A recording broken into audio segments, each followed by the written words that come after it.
this video on Valentine's Day, so happy Valentine's Day to you guys. So yeah, I don't have Valentine's Day horror stories now. Instead, today we are going to dive into some of the creepiest Taiwanese ghost stories. Yeah, you've probably never heard them. I have never heard them, and these stories are entirely new to me and really creepy. I was creeped out. So, have you been to Taiwan? If you haven't, you should. It's a wonderful place. I love Taiwan. Of all the countries I visited, I think Taiwanese people are the most friendliest, the warmest, the most, welcoming people. I just loved it there. But yeah, they also have their fair share of horror stories. So apparently these folklore have been passed down for centuries. And some urban legends that people swear are true, and even have some real life reports behind them. So if you're watching this alone, maybe leave the lights on. I don't know, because once you hear this, you might never look at Taiwan the same again. But remember, they also can just be stories. So, first story, the auntie who sits on rice. Yep. So imagine this. You're staying in an old family home in the Taiwanese countryside, and it's a quiet, humid night. The air is thick with the smell of aged wood and incense smoke. You're in the kitchen, and in the corner you see a massive wooden rice barrel. So, rice barrels are very common in older homes, especially in the villages, and they are big enough to hold months worth of rice, often waist high. But in some villages there's a chilling warning: never open the rice barrel at night, because something or someone might be sleeping inside. So the legend goes like this. A family lived in an old house where strange things kept happening. The rice barrel would sometimes shift on its own. At night, they would hear soft scratching coming from inside. The grandmother, the eldest in the family, would always warn them, just go to bed. One night, the youngest son got curious. While everyone was asleep, he slowly lifted the lid. At first, all he saw was rice, but as his eyes adjusted, he noticed something buried beneath the grains. A strand of long black hair. He froze, but before he could react, the rice started to sink, like something inside was shifting, burrowing deeper. Then from the darkness of the barrel, a pale, thin hand emerged. He screamed.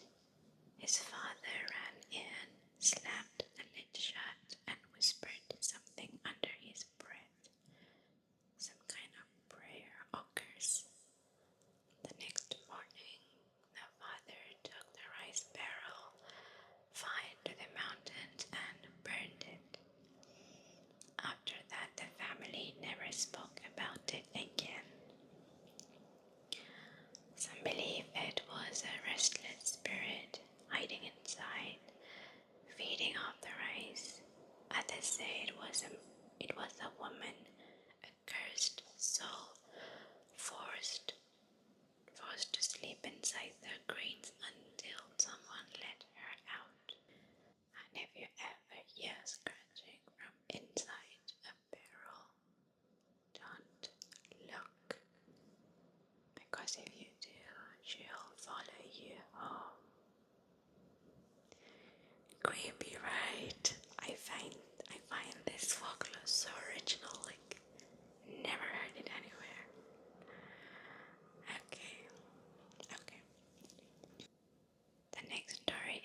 crispy fried chicken, braised pork rice, bubble tea.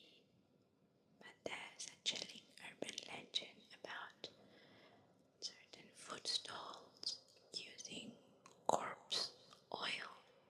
Yeah, it's exactly what it sounds like. And the story goes like this. There was a small food stall in the night market that sold the most incredible fried food. Customers swore the flavors were richer, more addictive than anywhere else. Even people who normally hated greasy food couldn't get enough. But something felt off. Okay. The oil in the fryer was too dark, with a strange thick consistency. The vendor never seemed to refill his oil even after days of constant frying, and customers who ate there would sometimes have nightmares, dreams of being trapped underground, unable to move as something dug through their skin. One night, a curious customer decided to stay behind after the stall closed. Hidden in the shadows, he watched as the vendor walked away from the market. But instead of heading home, he entered a small abandoned building nearby. The man followed. Inside, he found a massive metal drum filled with thick, blackened oil.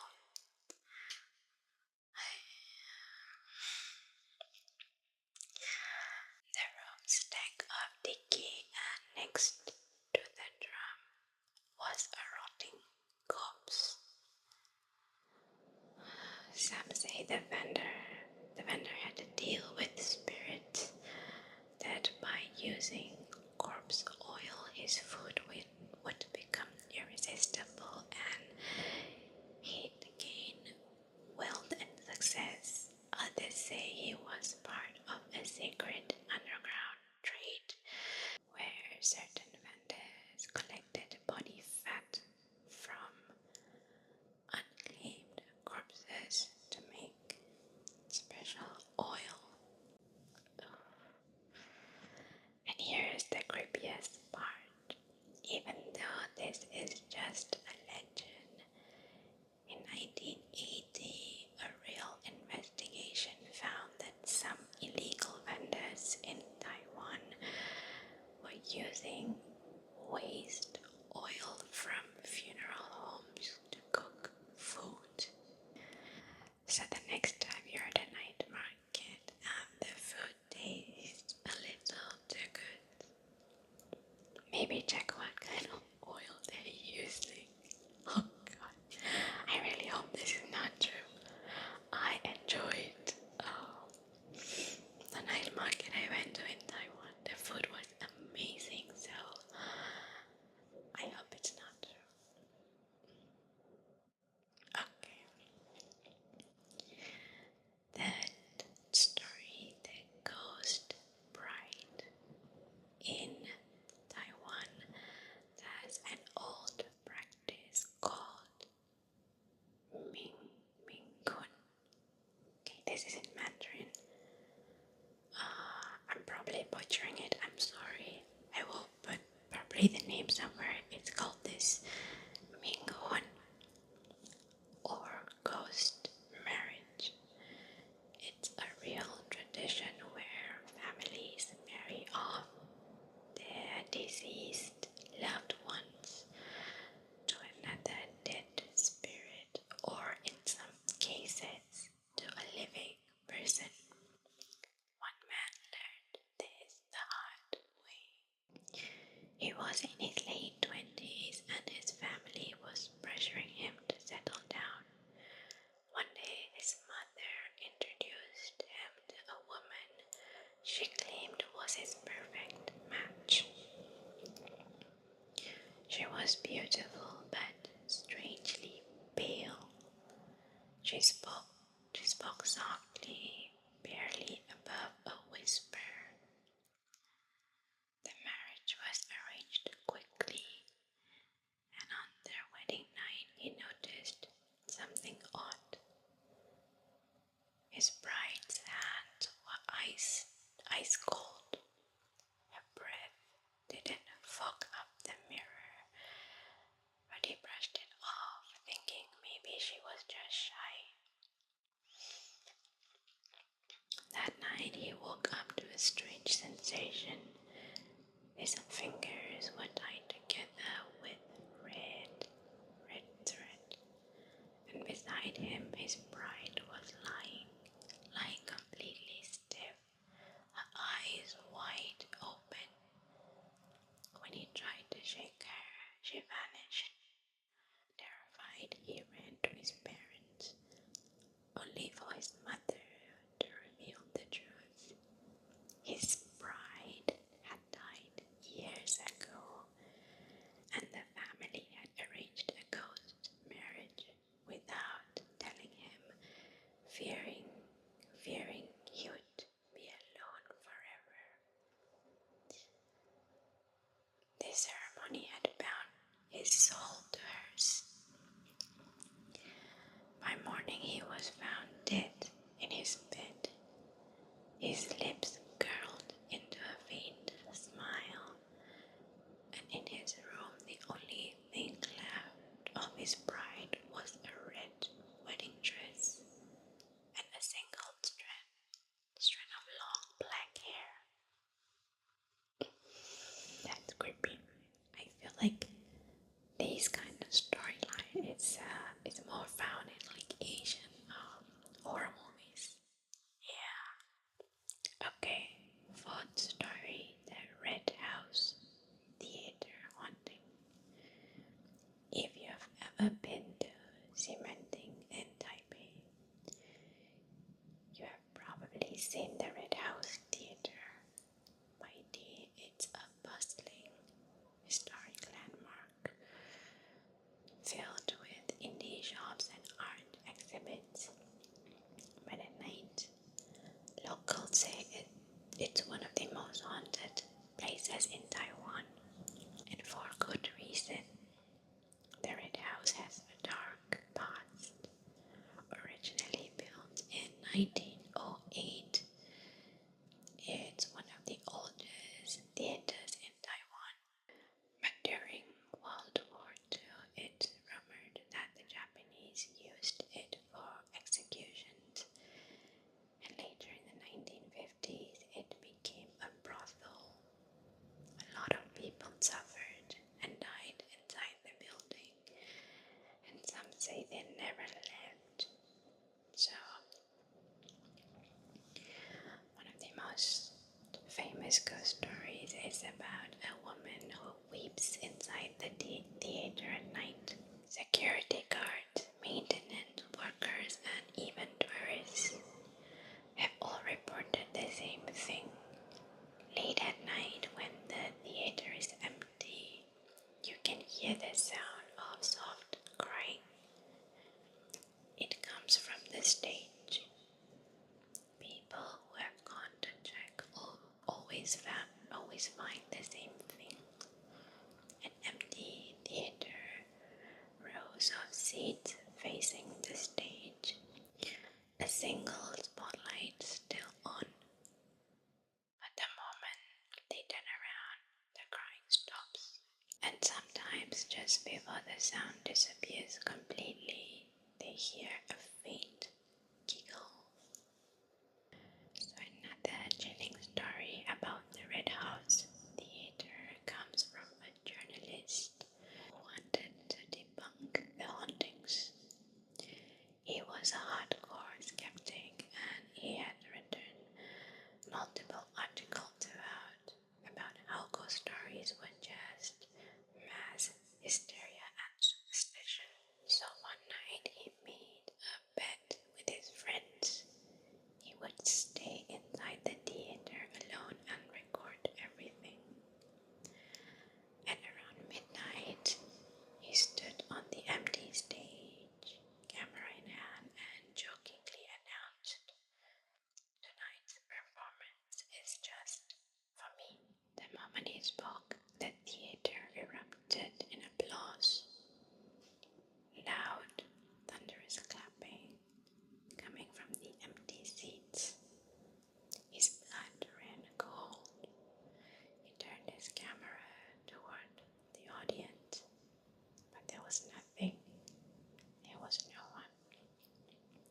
family seat was empty, and yet the sound continued.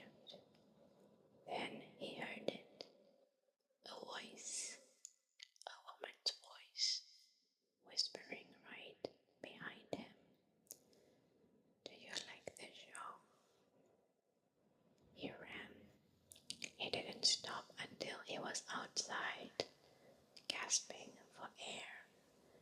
And when he checked the footage later, it was silent.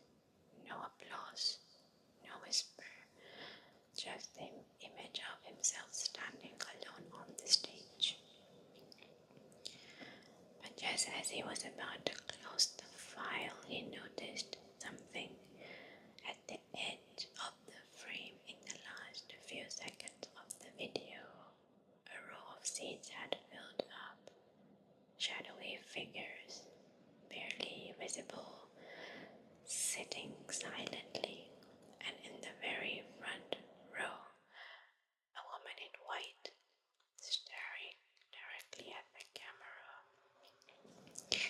And so the journalist never went near a theater again, and even today the Red House remains one of Taipei's most infamous haunted places.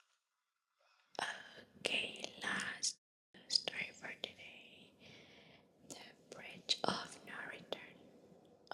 So this last story isn't just a ghost story, it's a warning, okay? In Taiwanese folklore, there's a legend about a bridge that only appears to certain people. It's called Bu. Okay, it's in Mandarin, I'll put it here, okay? Bu Gui Xiao. I don't know how to pronounce it, I will leave it here, okay? So in English it's called the Bridge of No Return. Some say it's a real place hidden deep in the mountains, overgrown with vines, forgotten by time, and others believe that it only exists in the spirit world. Either way, the rule is the same. If you step onto this bridge, you might never come back. Okay. One of the most well-known stories involves a man who found an old photograph of his grandfather. The picture was black and white, taken decades ago. His grandfather stood on a strange-looking stone bridge, surrounded by thick mist. But here's the weird part. No one in the family recognized the bridge. His grandfather had never mentioned it before, and when the man showed the photo to locals, they all reacted the same way. They refused to talk about it. One old woman finally gave him an answer. That bridge doesn't exist anymore. Not in this world. So the man became obsessed. He searched through all maps, talked to historians, and even traveled to remote mountain villages. And then one night, he found it. Deep in the mountains, hidden by thick fog, stood a worn-down stone bridge. It looked exactly like the one in the photo, but something felt very wrong. The air was too quiet. There were no insects, no birds, and even his footsteps sounded muted. Still, he stepped forward.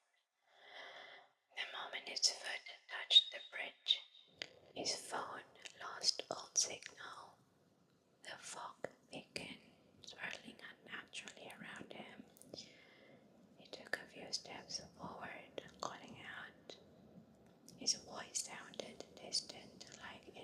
being swallowed by the mist. Then he turned around and the entrance was gone. Where the path once was, there was now only endless mist. The next morning, his family received one last call from his phone.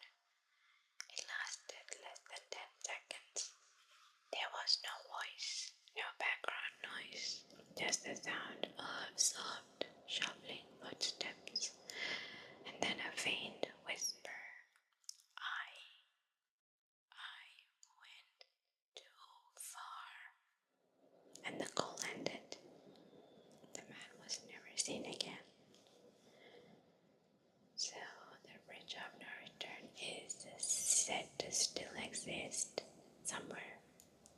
Some claim it appears only to those who are meant to cross it. And others say if you dream about it, you're already too close.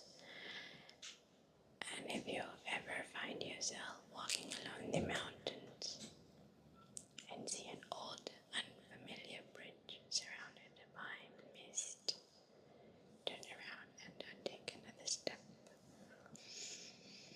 Because if you do, you may never find your way back. Wow, so creepy, right? I didn't know. So, like, as I mentioned earlier, these folklore, like, our folklore is always kind of similar, even if it's from different countries, right?